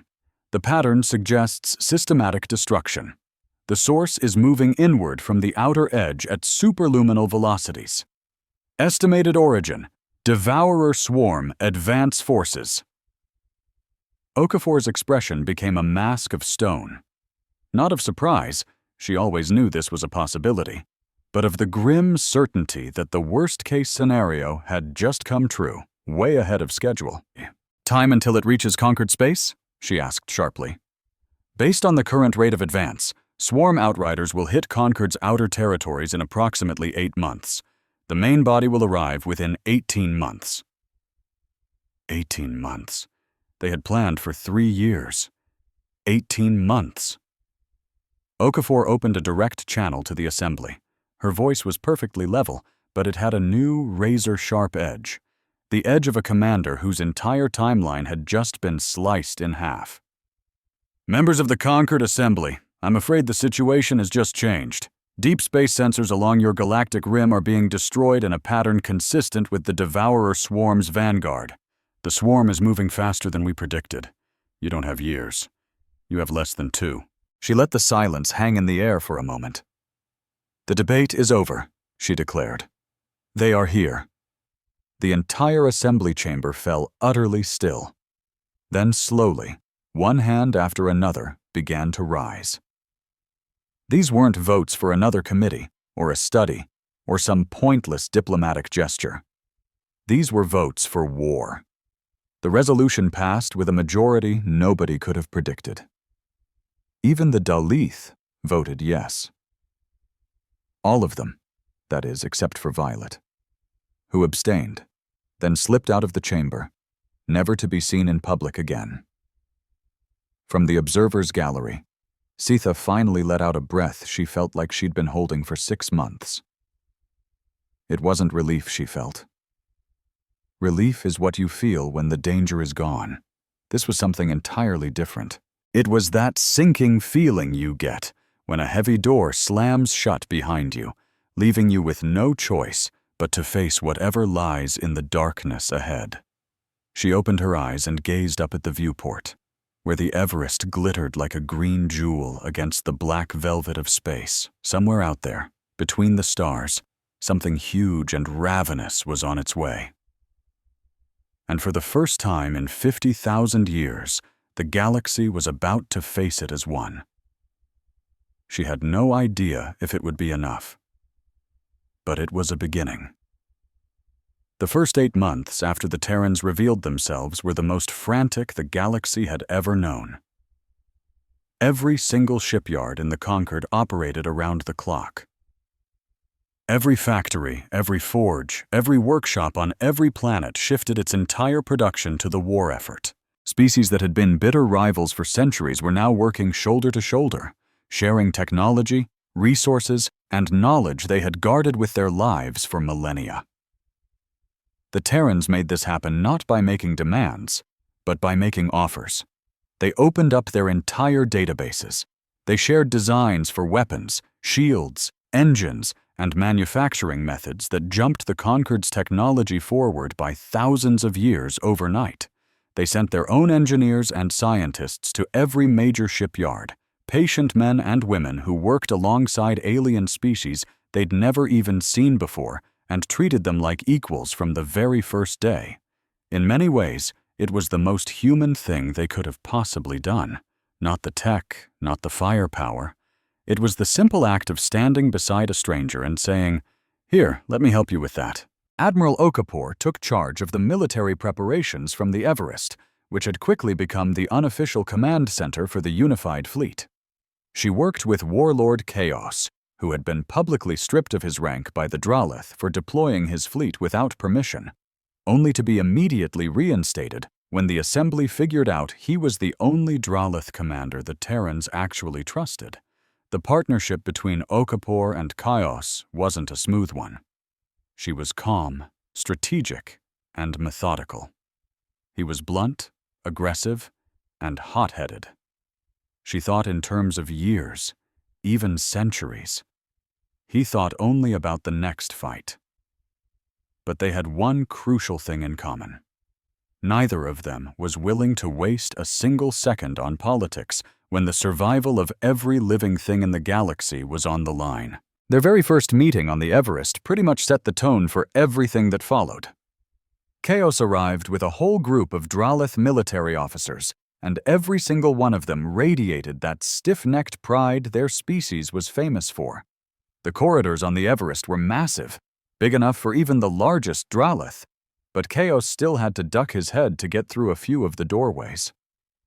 When he finally made it to the bridge and saw Okafor for the first time, this tiny human woman who barely came up to his chest, he just stopped and stared at her for a long moment. "You're smaller than I expected," he rumbled. Without missing a beat, Okafor shot back, "You're larger than I expected. And yet here we are, both needing each other. Shall we get to work?" Chaos just stared at her for another second. Then, for the first time in anyone's memory, the old warlord actually laughed. It was a deep, rumbling sound that actually startled his own officers. "Yes," he said. "Let's get to work." And they worked surprisingly well together. Chaos used his iron will and brilliant tactical mind, which even Okafor had to respect, to whip the Conquered's scattered military into shape. He bullied, he threatened, and he occasionally inspired the fleets of 12 different species into something that looked like a single, unified force. He wasn't gentle, but man, was he effective. Meanwhile, Okafor provided the grand strategy. The plan was simple on paper, but absolutely mind-boggling in scale.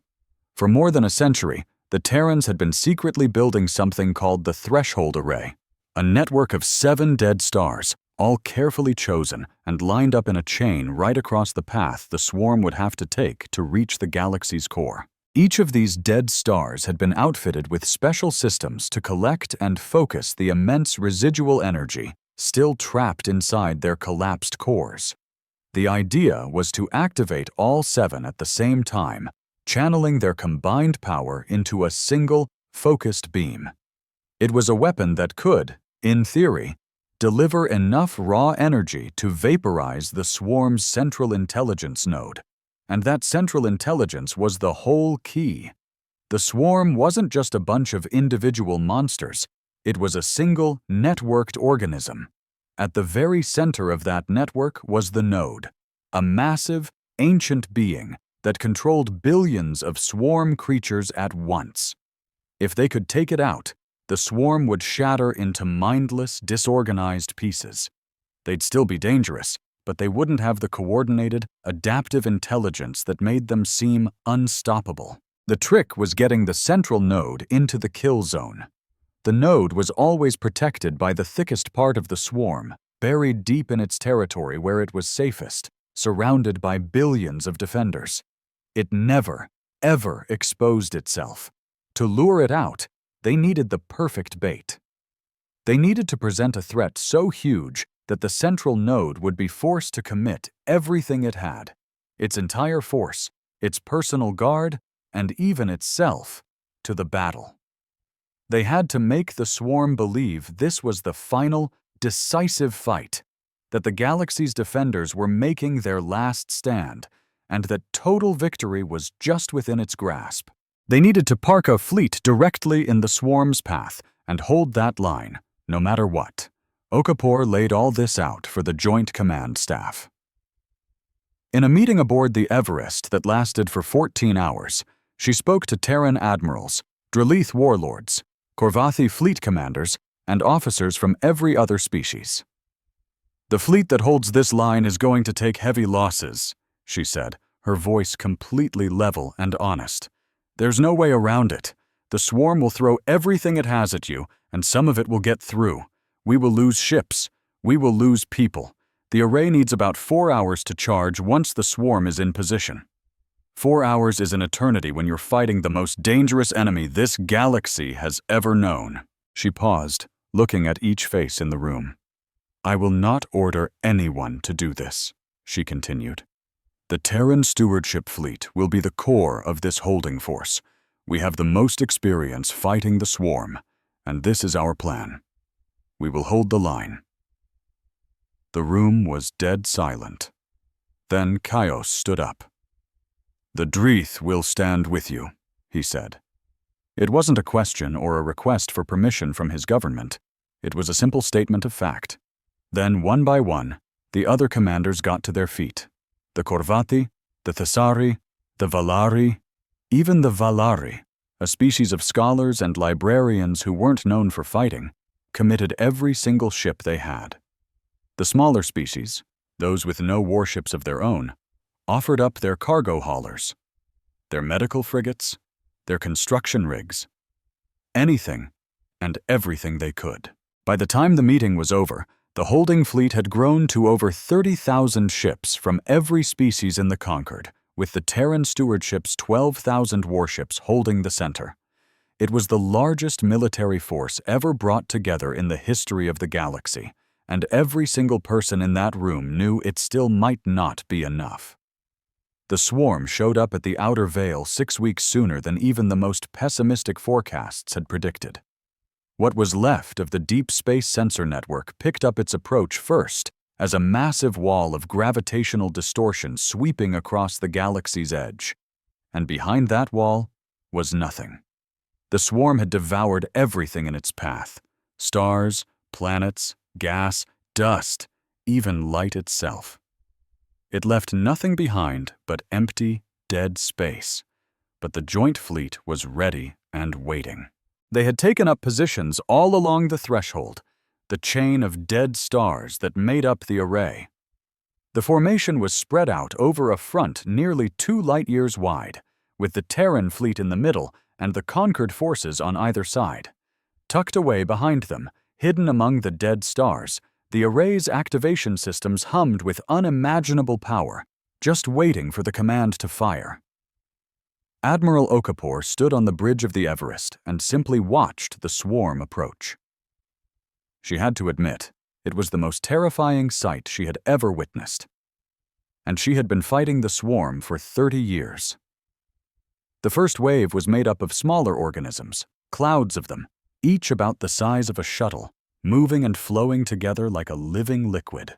Right behind them came the bigger ones, creatures the size of cruisers, covered in energy weapons that had grown right out of their own bodies, capable of melting a starship's hull with a single touch. And behind them, barely registering on the sensors but impossible to miss because of its gravitational pull, was the main body. Billions upon billions of organisms packed together so tightly they looked like a solid object on the scanners.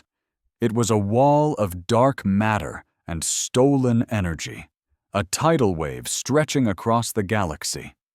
And at its very center, Buried deep within that mass, the central node pulsed like a wicked, evil heartbeat. All fleet elements, this is Admiral Okafor. The swarm is entering the engagement zone. All ships, to your battle stations. You know your training, you know your positions, you will hold the line. She let the words settle in the sudden silence of the bridge. Every single person, from officer to technician, had their eyes locked on her. I know what this is, she continued, her voice dropping to a softer, more intimate tone. It wasn't weak, not for a second, but it was raw with honesty. It was the voice of a leader who had shouldered an impossible weight for years and was now asking them to help carry it. I'm asking you to plant yourselves in the path of the most terrifying force this galaxy has ever witnessed. I'm asking you to fight, to bleed, and to hold for 4 hours. Some of you won't make it back. I won't lie to you about that. Her posture became ramrod straight. But I have witnessed what every single species in this fleet can do. I've seen Drith warriors charge headfirst into fights that were already lost. I've watched Corvanti engineers forge miracles from nothing but scrap parts and sheer grit. I've seen Thesari pilots navigate through absolute hell and fly out the other side. I've seen Valerie scientists crack codes that everyone else called unbreakable. And I've seen humans, my own people, hold this very line against this enemy for 400 years because our world taught us one lesson above all. You never, ever give up. The words echoed in the charged silence. Today, we hold that line as one. Today, the galaxy is a single fist. Not Terran, not Derleth, not Corvathi, not the Sari. We are one fleet, with one fight, and one single purpose. And when this is done, when that array fires and the swarm is broken, we will still be standing here, all of us, together. She opened her eyes, fixing her gaze on the approaching tidal wave of darkness on the tactical screen. All ships, engage! The Battle of the Threshold ignited at 0847 hours, Galactic Standard Time. It would rage for 4 hours, 11 minutes, and 37 seconds. When the smoke cleared, it would become the most analyzed, most studied, and most seared into memory event in the history of every species that lived to tell the tale. The first wave of swarm creatures struck the fleet like a hammer blow. Thousands of the smaller beasts crashed against the forward shields, exploding on impact in a relentless search for any crack, any weakness. The Terran vessels took the brunt of it, their shields flaring white-hot but holding firm. The conquered ships, retrofitted with Terran shield tech, held up far better than anyone dared hope. But the sheer number of attackers was dizzying. In the first 30 minutes alone, the fleet vaporized millions of swarm organisms. It was a drop in the ocean. The swarm didn't care about individual losses. It only cared about the whole, and the whole was a thing of incomprehensible scale. Then the larger swarm creatures joined the fray. These were cleverer, deadlier, and they launched coordinated strikes targeting the gaps in the fleet's formation. A Corvathi cruiser took a devastating hit, its starboard shields collapsing. Before the swarm could pour into the wound, a Terran frigate, the TSS Defiant, surged forward to plug the gap, absorbing the fire that would have torn the Corvathi ship to pieces. The Defiant held on for 7 agonizing minutes before its own shields gave out. Its crew made an emergency jump to the Corvathi cruiser. Even then, the Defiant fought on with its automated systems for another 4 minutes before it was finally consumed by the Horde. It was the first ship they lost. It was far from the last. By the close of the first hour, more than 300 ships were gone.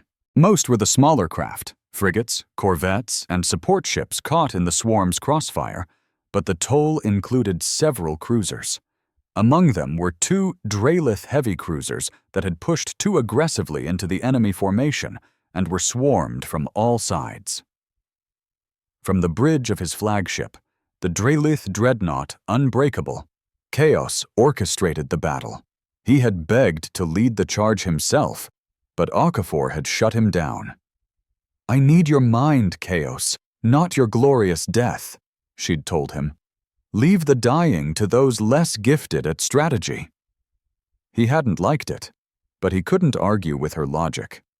Now he stood before the tactical display, maneuvering the conquered forces with a surgical precision that even impressed Okafor. He flawlessly adjusted formations, shoring up weak points as they appeared.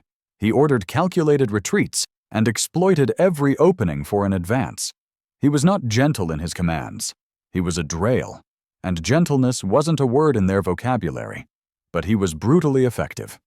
Under his direction, the conquered forces held their ground. Hour 2 was a nightmare.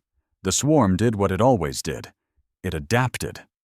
It analyzed the fleet's shield frequencies and began spawning creatures specifically designed to bypass them. It hammered communication relays, attempting to sow chaos by isolating the fleet's command structure. It sent lightning-fast strike groups probing the flanks, forcing the fleet to stretch its defenses dangerously thin. The Terran fleet took the worst of this onslaught. Positioned at the very center, directly in the swarm's path, they fought with a ferocity that left the conquered species in stunned silence. When a Terran ship was damaged, it didn't pull back. Its crew patched what they could, rerouted power around what they couldn't, and just kept fighting. When their weapons went offline, they used their ships as battering rams.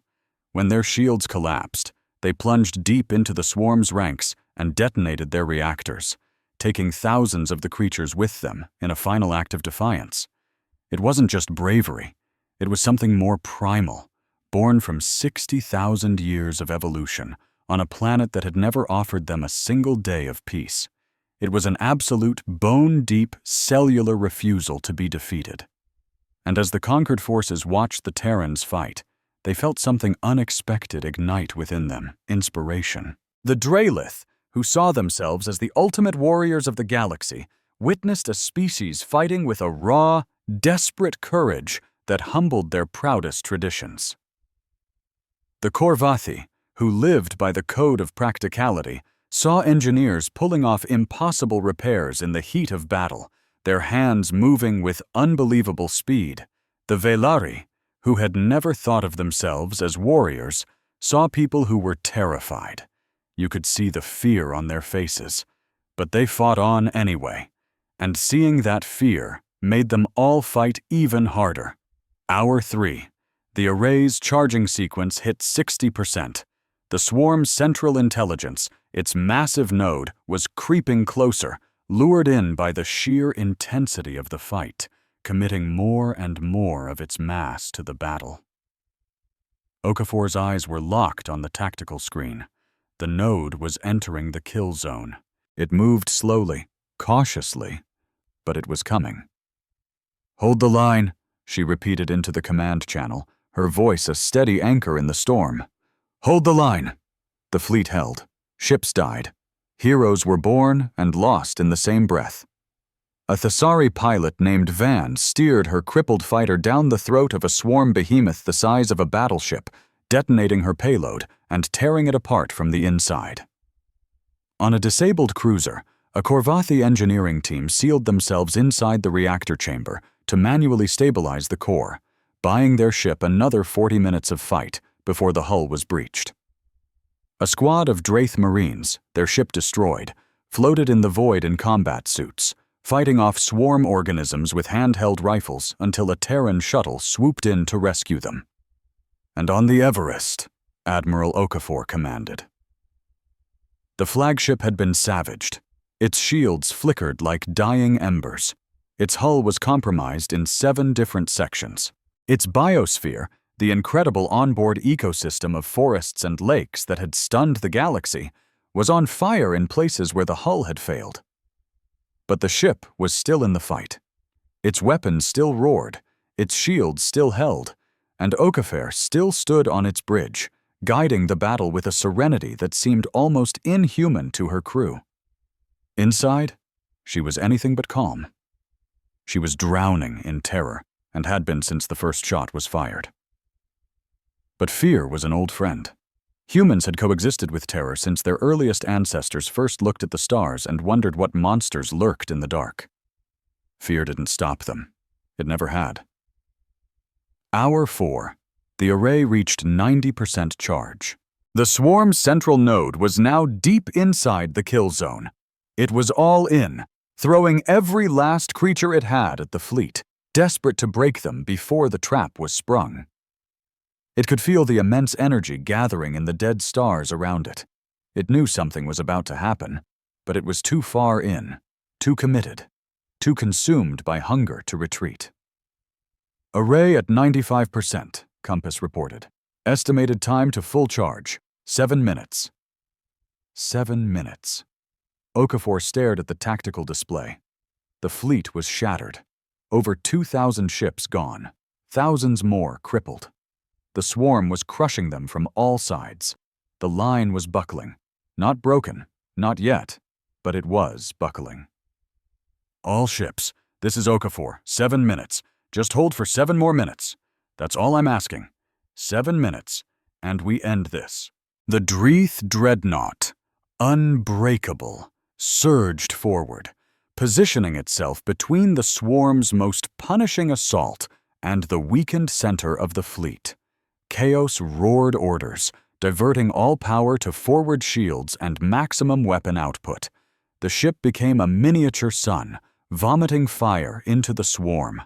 A Terran carrier, the TSS Endurance, lost its engines and began a fatal drift toward the enemy formation. Its captain, a young woman named Torres, ordered her crew to evacuate. She then turned the Endurance's remaining guns on the creatures swarming her vessel. She fought them alone for 3 minutes before her ship was overwhelmed. Her final broadcast was the ship's crew roster, reading every single name aloud so they would never be forgotten. A mixed squadron of Korvathi, Thessari, and Valari ships, the first truly integrated multi-species combat unit in the galaxy's history, held the left flank against an onslaught that outnumbered them 50-1. They held for 5 minutes, then 4, then 3, 2 minutes, 1 minute. Array at full charge, Compass announced. Awaiting your command. Okafor took one last look at the tactical screen. The swarm's central node sat perfectly in the middle of the kill zone, encircled by the dead stars. Exactly where they needed it to be. She opened a channel to every last ship in the fleet. All ships, emergency withdrawal. Clear the kill zone, now! The fleet began to move. Broken, bleeding, but moving. For 4 brutal hours, the ships held the line, only to suddenly break formation and flee at full throttle. The enemy swarm, smelling blood in the water, surged after them. The hive mind at its heart pushed deeper and deeper into the kill zone, lured by the sweet promise of total victory. Admiral Okafor held her breath, waiting until her fleet was safely clear. Then she gave the one-word order that would change the galaxy forever. Fire. In an instant, 7 dead stars woke up. The raw power they unleashed was unlike anything the cosmos had ever seen. 7 collapsed stellar cores, each one a bottle holding the energy of a star that had burned for billions of years, all uncorked at the exact same moment through focusing arrays a century in the making. The beams slammed together at a single point in space, the heart of the kill zone, right where the swarm's central mind pulsed with stolen life. The light from that blast was so bright it could be seen across the entire galaxy. On a planet called Thessa Prime, halfway across the universe, people looked up at the night sky and saw a brand new star flare into existence. It was quick, brilliant, and utterly terrifying. On 100 other worlds, 1,000 other worlds, beings of every kind saw that flash and wondered what it meant. At the center of it all, the swarm's hive mind screamed. It wasn't a sound you could hear. It was a tidal wave of pure psychic pain that slammed into every telepath in the galaxy like a physical punch. The Valari on the fleet ships crumpled, their eyes cycling through every color of the rainbow. Even the Wana clutched their heads in agony. Even the Draelith, a species with absolutely no psychic ability, felt a deep, primal shudder, as if the universe itself had just flinched. The hive mind was simply gone. The energy beams tore it apart molecule by molecule, then atom by atom, then shredded what was left into subatomic dust. It just stopped existing, and when the mind was gone, the billions of swarm creatures it controlled just stopped. All across the battlefield, the swarm froze mid-attack. The massive dark shapes that had been fighting with such terrifying genius went stiff, then limp, then completely still. They just floated there, mindless, useless, empty husks. Some of them bumped into each other and cracked apart. Others just drifted, dead ships in the silent void. The silence that came next was the loudest thing Okafor had ever heard. She stood on the bridge of her ship, the Everest, a bridge that was battered, burning, and barely holding together, and just watched the swarm die. All around her, her crew was breaking down. Some were sobbing with relief, others were cheering wildly, and some were doing both at once. But she didn't cry. She didn't cheer. She just stood perfectly still and took a deep breath. For the first time in 30 years, the crushing weight on her shoulders felt just a little bit lighter. It wasn't gone, not by a long shot. The remnants of the swarm had to be cleaned up. The dead needed to be honored. The galaxy had to be rebuilt. There was so much to do. But they had held the line. The trap had sprung. The enemy was broken, and they had done it all together. The weeks that followed were a complete blur of grief, gratitude, and brutally hard work. The leftover pieces of the swarm, billions of mindless creatures still drifting in space, were methodically hunted down and wiped out by joint task forces of Terrans and the Concord. The cleanup took months. In reality, it would take years to be sure the galaxy was truly safe. The cost had been staggering. Over 4,000 ships were lost. Hundreds of thousands were dead. Some species had lost huge chunks of their entire military. The Terran fleet had taken the brunt of the assault. Nearly a third of their ships were vaporized, and the crews who made it back carried scars that would never truly fade. But they had made it. All of them. Every species. The galaxy was badly wounded, but it was still alive. The old Concord of 12 was dissolved in a unanimous vote. In its place, a new organization was born. It was called the Galactic Accord, and it had a seat for every single species, humanity included. It wasn't a perfect system, because nothing ever is. But it was built on a foundation the old government never had. Real equality, real cooperation, and the fresh memory of what could happen when every species in the galaxy finally stood together against the darkness. Scyther was named the Accord's very first chief archivist, a brand new role created to make sure the galaxy's history was recorded truthfully and completely, never again to be erased for political reasons.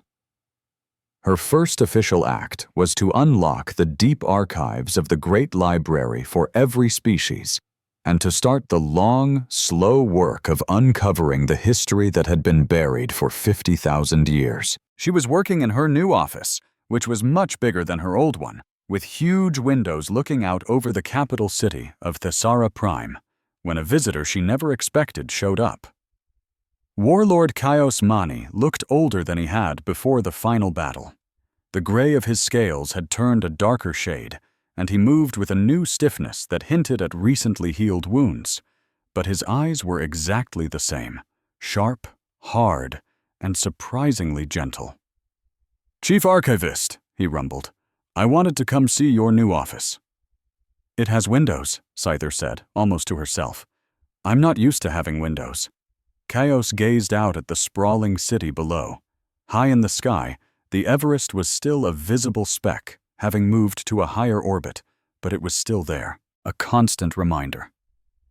"I owe you an apology," Kaios said suddenly. "When you first brought your research to the assembly, I didn't laugh. But I didn't do a thing to help you either. I stood by and let them humiliate you because I was terrified of what you'd found. If the Terrans were real, then everything I believed about my people, the Draelith, about our strength, our superiority, our place in the galaxy, was all a lie. He finally turned to face her. You were far braver than I was. I needed you to know that. Scyther's eyes softened to a warm amber, the Valari color for acceptance. You stepped up when it mattered most, Warlord. That's what really counts. Chaos, he corrected her. Just chaos. I've been stripped of that title 3 times now. I think it's probably time to let it go for good. Scyther smiled. Chaos, then. He gave a slight nod and turned to go. But at the door, he stopped. The Terrans, he asked. Do you think they'll stay? I think so, Scyther replied. They've been watching over us for 50,000 years. I don't think they plan on stopping now. Chaos thought about that for a moment. Then he nodded one last time and left. That evening, Admiral Okafor came down to the planet's surface for the very first time. She walked through the streets of the capital city with just a small escort, looking at the towering buildings, the diverse people, the sky. She was recognized absolutely everywhere she went. People would just stop and stare. Some bowed, some offered a salute. A few even reached out to gently touch her hand, as if to make sure she was real. She found Scyther at the Great Library, standing on the same observation deck, where she had first seen the Terran fleet arrive. Chief Archivist, Okafor said. Admiral, Scyther replied. They stood there together in comfortable silence for a while, just looking out at the city lights and the stars sprinkled beyond. Chaos was here earlier, Scyther finally said. He asked me if your people were going to stay. And what did you tell him? I told him yes. Okafor gave a slow, thoughtful nod. You were right. We are staying. Not because we want something from you, and not because we want to rule, but because this is our galaxy too. It always was, even when we were told it wasn't. Scyther turned to her. Can I ask you something? It's what Chaos was really asking, in his own way. Your people had the power to take over this galaxy anytime you wanted in the last 50,000 years. You had the technology, the ships, the power. You could have come back from exile and conquered everything. Why didn't you? Okafor was silent for a very long time. When she finally spoke, her voice was quiet and filled with an emotion Scyther couldn't quite name. Maybe it was sadness. Maybe it was pride. Maybe it was a little of both. We came from a world that tried to kill us every single day, she said. Every earthquake, every hurricane, every predator, every plague. Our home planet threw everything it had at us, and we survived. But not because we were the strongest, or the fastest, or even the smartest. We survived because we refused to let anything, including ourselves, stay broken. She looked up at the sea of stars. That's what we are. We're fixers. We're builders. We're stubborn, illogical, beautiful fools who can look at something that's completely shattered and say, no, I can fix that. We didn't conquer the galaxy because conquering is just another word for breaking things. And we're done with broken things. Scyther stood beside her and felt something fundamental shift deep inside her soul. It was a piece of a puzzle that had been waiting to click into place ever since she first found that ancient data file in the deep archives. I need to update your file, she said. Okafor raised an eyebrow. Our file? The original data I found, Scyther explained. The one that started this whole mess. It classified your entire species under a single word, myth. And what are you going to change it to? Okafor asked. Scyther smiled, and her eyes shifted to the most brilliant gold she had ever felt, the color of pure certainty, of undeniable truth, of something that would never have to be questioned, ever again. Allies, she said. Okafor smiled back. It was a small smile, weary but warm. and completely human. "Allies," she agreed. High above them, the Everest glided through the night sky, its green hull glowing faintly with the light of the massive biosphere it carried within. It was a garden floating in the void, a promise made of living things. And down below, in the great library of Thisara Prime, a data file that was 50,000 years old was finally updated. A single word was deleted, a single perfect word was added. The myths had finally come home. And this time, they were staying.